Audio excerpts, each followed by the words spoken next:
emas, Vangi efendi, Cungoluk efendiler. Bu mesele hal kılışımı. Hatta anlasam Uygurların möteveri, Kur'an-ı Kerim'ni Uygur tiliga tercüme kılgan Damullah Hacim'ni kolgapsız. Bu kişiler vatanın davasını kıldıgan adamlar mı emas? Hazır fakat mötedil adam. Cungo hükümet ölen Uygur Müslümanlar oturuşki münasebetli normal saklap gelip atkan adamlar. Siz bilgen bu kişini kolgapsız bu kişilerge tayının Cungoluk efendi bu kişilerini koyup verip durmadan Uygur cemiyetini teşkine halasınız, teşkine ündeydiğen adamlarını muş kuşlardan paylaşınız bunu. Cungoluk efendi.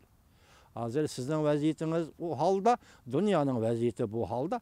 Endi etkanı Cungoluk efendiler hazır stratejik siyaset Amerika koşmuşlardır stratejik siyaseti. Meyli o devlet bir haterligi stratejisi olsun, meyli Cenubi Asya, Hindistan stratejisi olsun, meyli Orta Asya, Afganistan stratejisi olsun.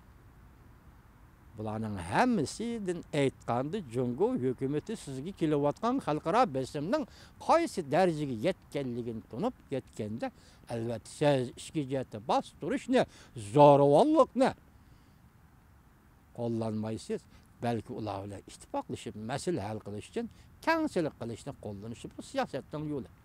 Bu har qanday davlat ishlatadigan siyosatning yo'li. Ayni vaqtda Hitler Yevropada, Polshada qandaq yig'ilish lageri qurgan bo'lsa, bugun siz ham Uyg'uristonda shundaq yig'ilish lageriga aylandingiz. Ayni vaqtda Hitler shu yig'ilish lageriga ya ayol, ya er, ya bola demay, jo'ishlarni qamab, xonavayron, o'lim yetim giriftar qilgan bo'lsa, bugun siz Uyg'urlarni ham Cungoluk efendilar yig'ilish lageriga aylantirgan mustamlika Uyg'uristonda ana shundaq xonavayronchilik, o'lim yetim giriftar qilyapti. Men shundaq aytaman, hurmatli vatandoshim, bu tong oldidagi qorong'ulikdir. Bu tong oldidagi qorong'ulikdir.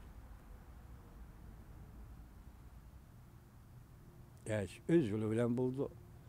O'z yo'li bilan hal bo'ldi. Lekin zo'ravonlikni dunyo qabul qilmaydi. Uyg'urlarga bo'lgan kengchilik siyosatingizni elib chiqadigan vaqt keldi Cungoluk efendi.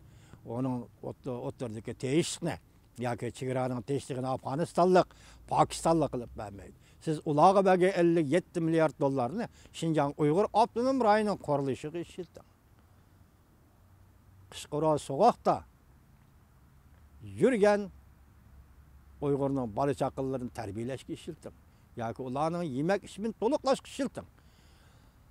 Şu vaqtida siz insonparvarlik yoki 68 yildan beri Jungo hukumati hukmronlik qilgan bu rayonda tunji qatim insonparvarlik va yaxshilik bilan Uyg'urlar muomala qilgan bo'lasiz Cungoluk efendi. Bugun bizning Amerika Qo'shma Shtatlarining strategik siyosati Osiyoga, ya'ni Tinch okean, Hind okean qaratgan strategik siyosati ustida so'zlagan leksiyalarimiz va bu to'g'ridagi tahlilimiz yani shuningdek iborat. Hoş vaqt bulan hürmetli vatandaşlar.